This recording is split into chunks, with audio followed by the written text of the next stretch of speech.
दोस्तों, भारत के बारे में कहते हैं मेरे देश की धरती उगले हीरे मोती। क्योंकि एक समय ऐसा था जब सारी दुनिया में सबसे ज्यादा धरोहर अपने भारत के पास ही था। सब कुछ तो दुश्मनों द्वारा लूट लिया गया, मगर आज भी एक बेहद कीमती धरोहर है जो भारत की सी मिट्टी पर उग रही है। दोस्तों, क्या आपने भारत के लाल सोने का नाम सुना है? भारत का लाल सोना कुछ और नहीं बल्कि लाल चंदन है। वही चंदन जिसे दुनिया के सामने टॉलीवुड की फिल्म पुष्पा लेकर आई है। दोस्तों, प्राइम वीडियो पर हाल ही में रिलीज हुई फिल्म पुष्पा भारत की एक ब्लॉकबस्टर मूवी बन चुकी है। तारीफ में बस इतना कहना पड़ेगा, ऐसा कोई शख्स रहा नहीं जो इस मूवी से अनजान होगा। शायद आपने भी इस मूवी को देख लिया होगा। मगर दोस्तों, अगर आपने अभी तक नहीं देखी है तो आपको बता दे, पुष्पा फिल्म लाल चंदन के इर्द गिर्द घूमती है। इस मूवी को देखने के बाद आप समझ जाएंगे लाल चंदन को लेकर कितने जद्दोजहद किए जाते हैं। लाल चंदन को रक्त चंदन भी कहते हैं। रक्त चंदन कहने के पीछे वजह यह है कि इस लाल चंदन के चक्कर में आज तक न जाने कितने ही रक्त बह चुके हैं।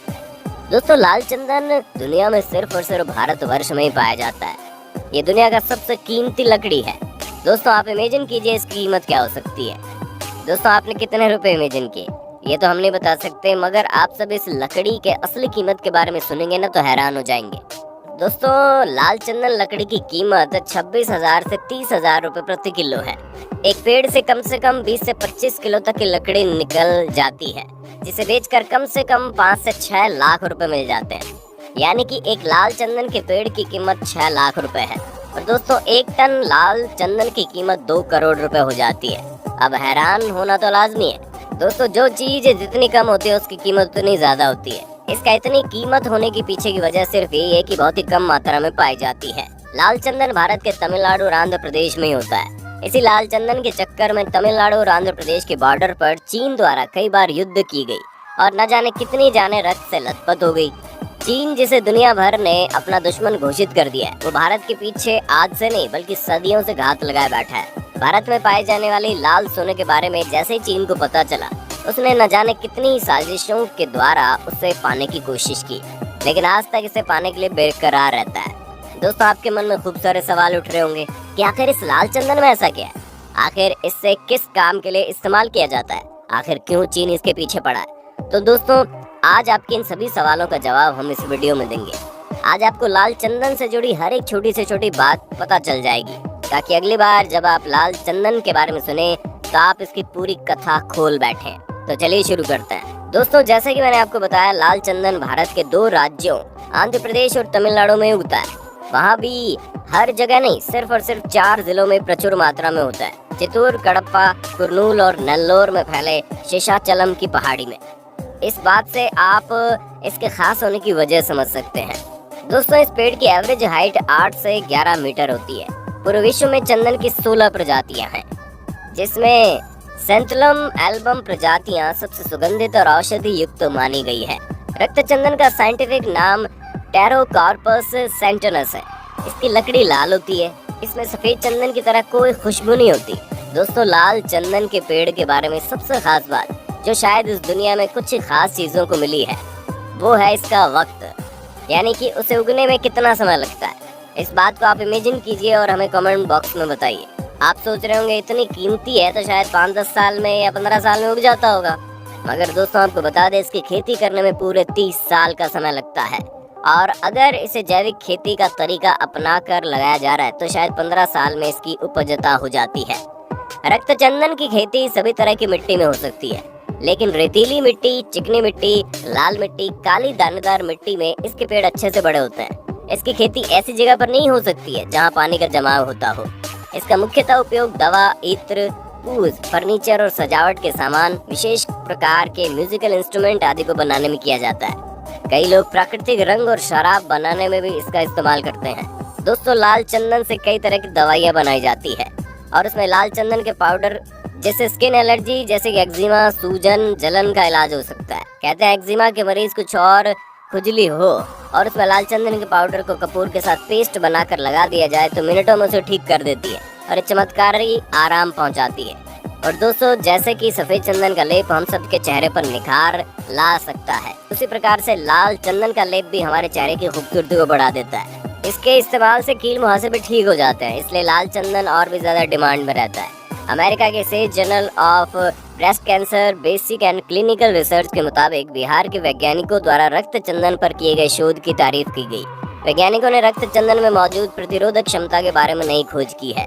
इसमें स्तन कैंसर की प्रतिरोधक क्षमता की मौजूदगी का पता लगाया गया है। कहा जाता है रक्त चंदन को शिव और शाक्त मत को मानने वाले अधिक प्रयोग करते हैं। आपको बता दें दोस्तों, ये पीले चंदन का इस्तेमाल वैष्णव मत वाले लोग करते हैं। अंतर्राष्ट्रीय बाजारों में इसकी डिमांड बहुत ही अधिक है और यही वजह है कि इसकी सुरक्षा खूब ध्यान से की जाती है। ऐसे में 2.25 लाख हेक्टेयर इलाके में फैले शेषाचलम की पहाड़ियों की सुरक्षा काफी अहम होती है। दोस्तों, स्मगलिंग करने की मात्रा कोई छोटी मोटी नहीं।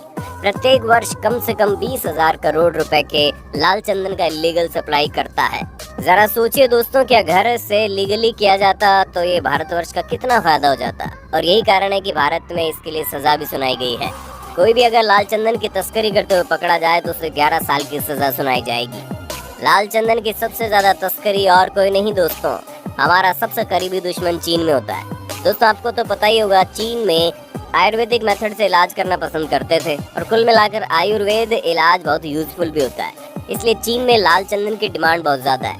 सिर्फ चीन ही नहीं, जापान, मंगोलिया में भी लोग लाल चंदन से कई तरह की दवाइयाँ बनाते हैं, जिससे कई तरह की बीमारियों के इलाज होते हैं। इन दवाइयों की रेसिपी को तो कोई नहीं जानता, मगर चीन और जापान में लोग इसका इस्तेमाल करना बखूबी जानते हैं। लाल चंदन के पीछे चीजें हाथ होकर बात 700 साल पहले की है, जब चीन में मिंग राजवंश का काल था।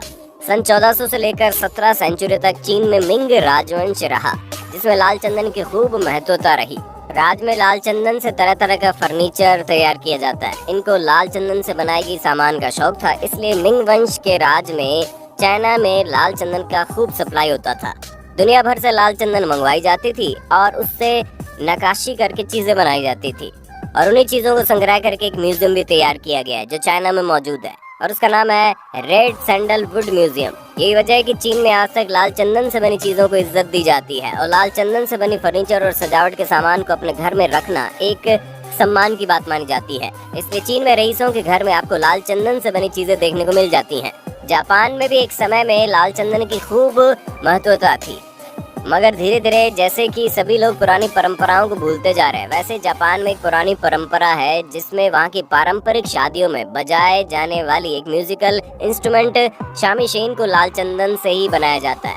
मगर वक्त के साथ साथ परंपरा भी खत्म हो गई और लाल चंदन की डिमांड भी। मगर चाइना में लाल चंदन आज भी डिमांड में है। इसके लिए स्मगलर्स को अच्छी खासी रकम दी जाती है। यही वजह है कि आज कोई भी अपनी जान की जोखिम में लेकर लाल चंदन की तस्करी के लिए तैयार हो जाता है। कुछ तस्कर पकड़े जाने के डर से कई बार पाउडर के रूप में भी तस्करी करते हैं। दोस्तों, भारी मात्रा में तस्करी होने के कारण 2.25 लाख हेक्टेयर में फैली शेषाचलम की पहाड़ियों के कई हिस्सों में पाई जाने वाली इन खास लकड़ियों की तादाद 50% तक कम हो गई है। 5 साल पहले 2015 में एनकाउंटर में 20 तस्करों की मौत भी हो गई थी। इसके साथ बड़ी संख्या में गिरफ्तारियां भी हुई। लीगली देखा जाए तो आंध्र प्रदेश के वन विभाग के वेबसाइट के मुताबिक चीन, जापान, सिंगापुर, ऑस्ट्रेलिया, संयुक्त अरब अमीरात और पश्चिमी देशों के करीब 400 व्यापारी बोली लगाते हैं। इसमें लगभग 150 चीनी कारोबारी होते हैं। और दोस्तों, बाकी की चीजें आपको पुष्पा मूवी देखकर समझ में आ जाएंगी। इसके बारे में कुछ भी बताकर हम आपको स्पॉइलर देना नहीं चाहते।